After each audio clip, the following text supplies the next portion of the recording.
Higala, kumusta? Maayong buntag Iligan, maayong buntag Mindanao, maayong buntag Pilipinas. Adang Huwebes karon pitsa 5 ning buwan sa Marso ning tuiga 2026. Sangan sa atoy station manager Pastor Ruben Sulapas kini ang inyong ka-isar Kabisaya Nunebi.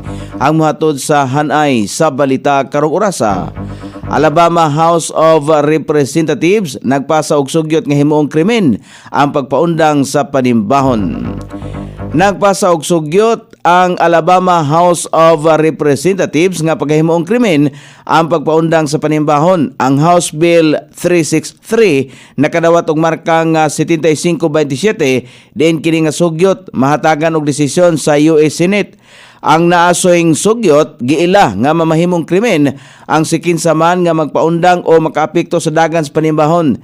Giila usab sa sugyot ang mga kalihukan nga nagpasabot og pagpaundang sa panimbahon sama sa pagprotesta o paghimo og bisan unsang kalihukan nga maundang ang panimbahon.